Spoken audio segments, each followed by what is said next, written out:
Israel, America और Iran के बीच जारी संघर्ष का आज छठा दिन है और हालात लगातार तनावपूर्ण बने हुए हैं। इजराइल और अमेरिका मिलकर ईरान पर हमले कर रहे हैं, तो वहीं ईरान जवाबी कार्रवाई में उन देशों को निशाना बना रहा है जिन्हें अमेरिका का समर्थन करने वाला माना जाता है। ईरान ने इजराइल के साथ सऊदी अरब, यूएई, कतर, बहरीन, कुवैत में हमले किए हैं।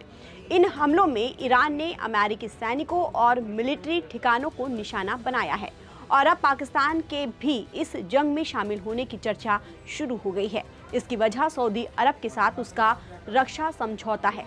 ईरान ने बीते दिनों सऊदी अरब में ड्रोन और मिसाइल से हमले किए हैं। इसके चलते सवाल उठ रहा है कि क्या सऊदी अरब को बचाने के लिए पाकिस्तान मैदान में उतरेगा। दरअसल पाकिस्तान ने बीते साल सितंबर में सऊदी अरब के साथ स्ट्रैटेजिक म्यूचुअल डिफेंस एग्रीमेंट किया है। इस एग्रीमेंट में एक देश पर हमला दोनों देशों पर हमला माना जाएगा, यानी एक देश पर हमला होगा तो दूसरा देश उसके बचाव में उतरेगा। वैसे तो पाकिस्तान के लिए ईरान के खिलाफ कोई कदम उठाना आसान बात नहीं होगी। ईरान उसका अहम पड़ोसी देश है और पाकिस्तानी जनता में अली खामनेई की मौत के बाद ईरान के लिए हमदर्दी है। ऐसे में ईरान के खिलाफ उठाया गया कदम पाकिस्तान की सेना और सरकार को घर में ही कड़ी आलोचना और राजनीतिक दबाव का सामना करना पड़ेगा। दूसरी तरफ उसके सामने सऊदी में समझौता बचाने की चुनौती भी है, क्योंकि सऊदी अरब लंबे समय से पाकिस्तान का आर्थिक और राजनीतिक सहयोगी रहा है। कई मौकों पर सऊदी ने पाकिस्तान को आर्थिक सहायता भी दी है। ऐसे में सऊदी पर हमले के बाद पाकिस्तान पर प्रतिक्रिया देने का दबाव स्वाभाविक तौर से बढ़ जाता है। सऊदी अरब के साथ पाकिस्तान के इस समझौते का भविष्य इस बात से भी तय होगा कि वो मौजूदा हालात में कैसे रिएक्ट करता है।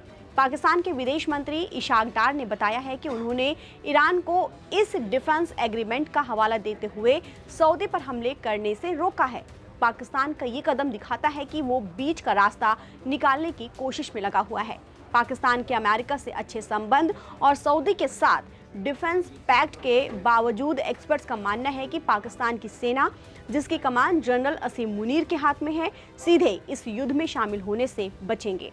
इसके पीछे कई रणनीतिक कारण हैं। पाकिस्तान पहले से ही अफगानिस्तान सीमा पर सुरक्षा चुनौतियों का सामना कर रहा है।